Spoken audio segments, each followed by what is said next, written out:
Now, I know a lot of you out there are really excited for E3 this year to see what Xbox is gonna do. But of course, with it only being a couple months away, there are a lot of people out there that want to get their 15 minutes of fame and try to predict or leak what Xbox will show. And that's kind of what we're gonna talk about today. You see, there was a posting on Reddit via a Spanish website that supposedly has the entire Xbox briefing listed, and I have my doubts. So we're going to go over the whole thing and see if this actually holds any merit.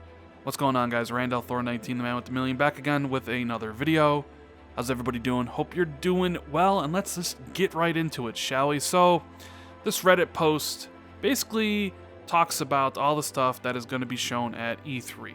Now, the reason people are even giving this, any sort of thought, thinking that it's true, is because a Reset Era verified admin at Reset Era by the name of Lockhart said he heard about the following information, and this is why people are being like, oh my god, could this possibly be true? This is a verified Reset Era member or an admin or whatever you want to, say about it. But as I'm looking through this stuff, I know some of this is going to happen just because it's the safest bunch of predictions I've ever seen in a supposed leak. So safe. For instance, world premieres. We know that Microsoft loves their world premieres. Last two E3s, they have 50 games they show off, 18 exclusives, and 10 world premieres, right? Well, there would be at least 2 world premieres during Microsoft's conference at E3. Talk about going out on a limb there by saying that there's going to be at least two world premieres. Ooh, right? And then also, there would be new first-party games shown off. Wow, blowing my mind, bro.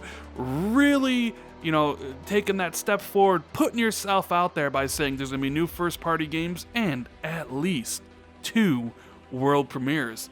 But he even goes further than that. He talks about how there's going to be at least 1 studio acquisition. Man, this prediction is totally out there. 1 studio acquisition, 2 world premieres, and new first-party games. Man, blowing my mind already. But he kind of predicts or lays out the flow of the show. And he says that the show will start with the Master Chief trailer of the PC edition, which will be followed by a new Halo Infinite trailer gameplay showing a 2020 release in time with Scarlett.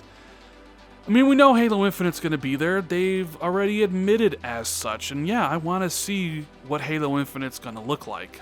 I just have my doubts that they'll start it off again with Halo Infinite, because they literally started off the show last year with Halo Infinite. We know Halo's going to be there. I'm just a little... I would say Halo is something you want to save for the end of the show.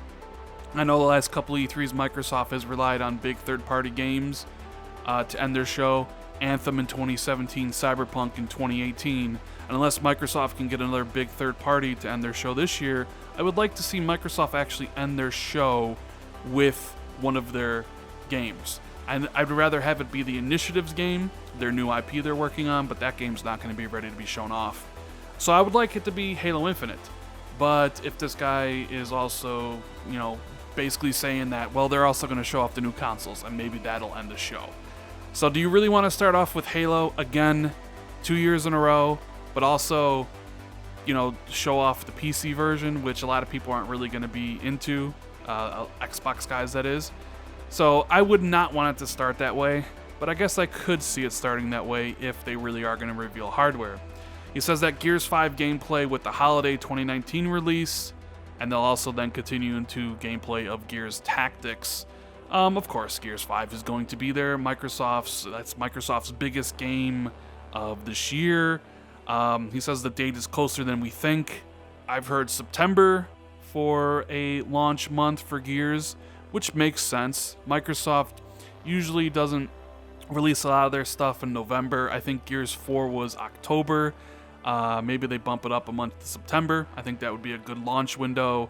And that Gears Tactics would show gameplay and reveal the release date, which is this year. I do not believe that. I don't think Gears Tactics will release this year. I think that is an early 2020 title, but I guess I will be wrong. And yes, in case you guys are wondering, I will be doing a prediction video probably a month from now going over what I think will be at the show. This is just going over this list of things here, right? So what do we have so far? Master Chief Collection, Halo Infinite, Gears 5, Gears Tactics, really safe stuff. New gameplay of Battletoads and Ori and the Will of the Wisp. Whew, going out on a limb on this one. Stuff this year. Ori the Will of the Wisp, I think, will launch in August. He says Battletoads will also launch this year, which I don't believe. I think Battletoads is a 2020 title.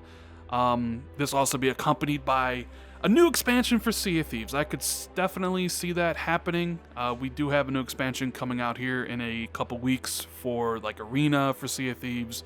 So I wouldn't be surprised if Microsoft dedicates maybe a 2-minute trailer for the new expansion for Sea of Thieves later on in the year. I could totally see that being real.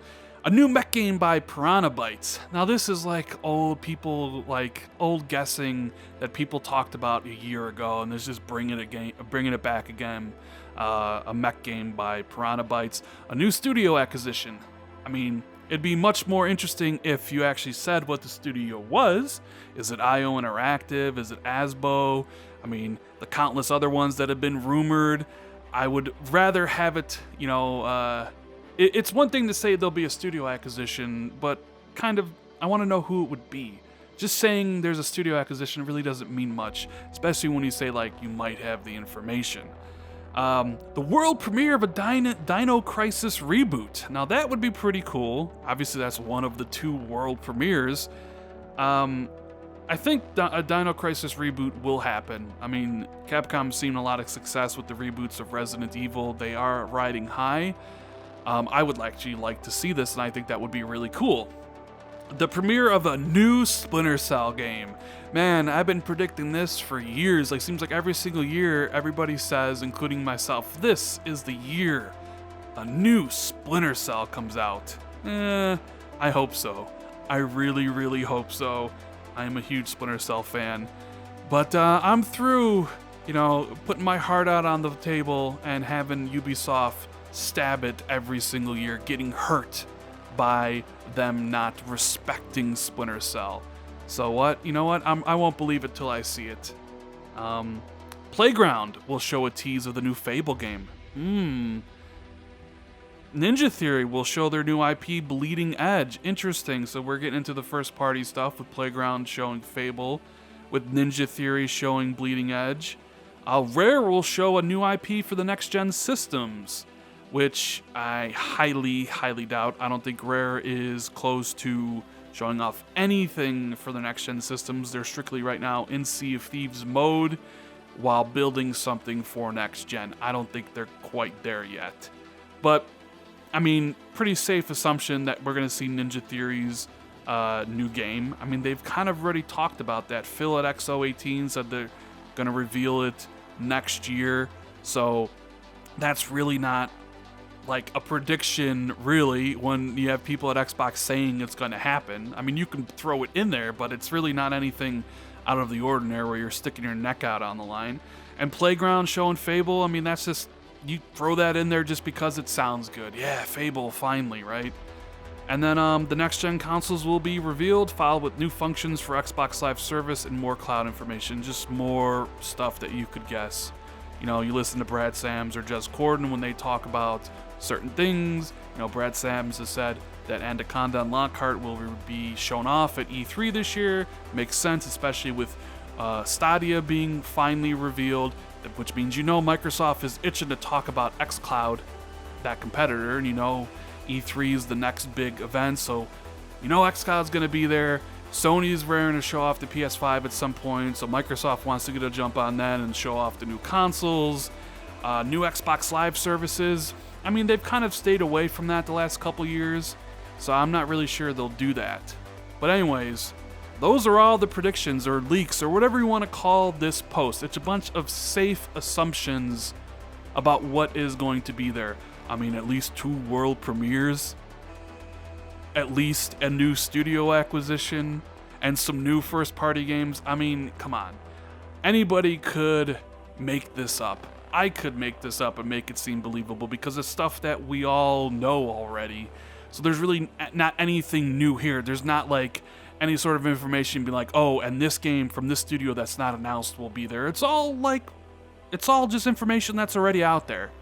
So no, I don't really think this is a true leak, despite this person being verified at Reset Era, whatever that really means. I think it's just a collection of good guesses that probably have a probability of actually being true. I mean, I doubt the order. I doubt they even know what the order is at this point of Halo being first. I don't really think that's set in stone. And if you remember, Phil said last year that Halo Infinite wasn't even going to be part of the show until 2 weeks before, and then they slotted it in first. So plans change. But yeah, this is for all you guys who sent me this information. I don't really think it's somebody who knows stuff. I think it's somebody who just kind of is collecting information and puts it in a post, and none of this stuff here is really out of the ordinary. But stay tuned for my prediction video in a month. We'll go over everything, what I think will be there. But in the meantime, if you enjoyed this video, make sure to hit that like button, consider subscribing to the channel for more content, hit that notification bell, leave a comment below, all that good stuff, and I'll see everybody in the next video. Later, guys.